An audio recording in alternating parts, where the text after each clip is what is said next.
everyone, it's Shari Carroll here for SimonsStamp.com with a couple little mini cards that I've created using some Paper Artsy stamps.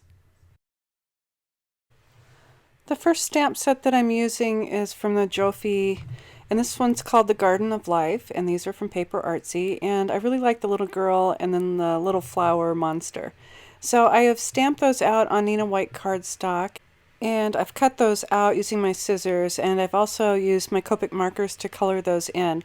I'll list all these colors down in the supplies below, and also on the blog post for this video. The ink that I've used to stamp these with is the Simon Says Stamp Intense Black ink, and it works really beautifully with your Copic markers. I found it really easy to cut these images out first and then use my Copics, and then I can go ahead and get the edges with each of the colors that I'm using so that it doesn't have a lot of the white edges. Right now I'm just filling in a little bit of green in the top of her dress. Next I'll be working on her hair, and I've decided to make her a blonde, and I'd like to use several colors of a yellow to create a blonde color. I like to mix in a little bit of orange and sometimes a little bit of brown for the lowlights. Right now I'm adding a bit of gray down on the scallop portion of her dress just to give it a little bit of dimension.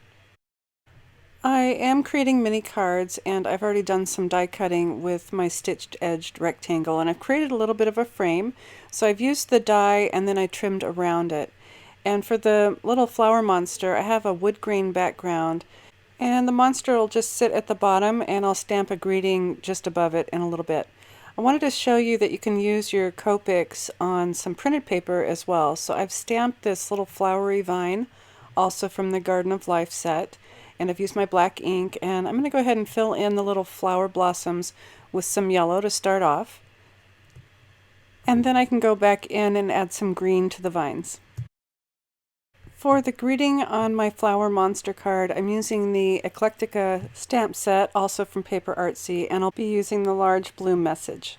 To stamp this, I am using my Misty, and I like to line things up first and get it all situated, and then I can go ahead and mount the stamp and add some ink, and when I'm done inking I can go ahead and fold that over, and I have perfect placement every time.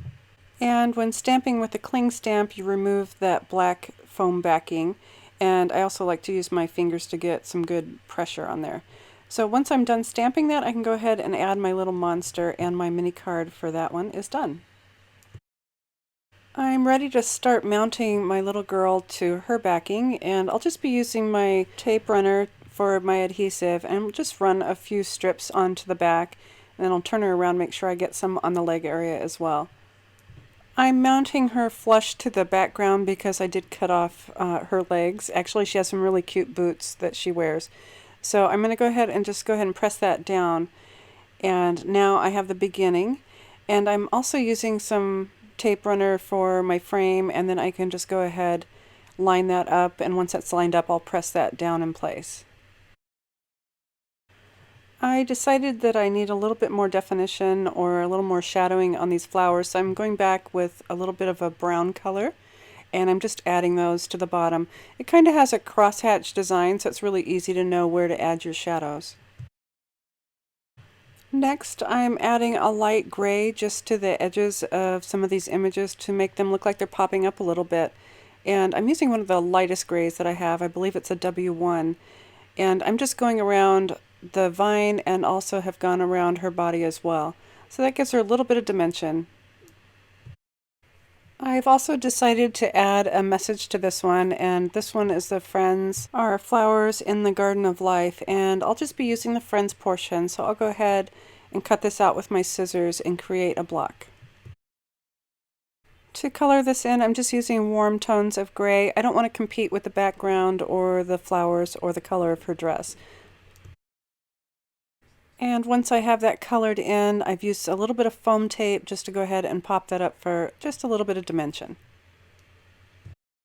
These finished cards end up measuring 3 inches by 4 1/4. You could use these as a mini card to give away or add them to a regular size card.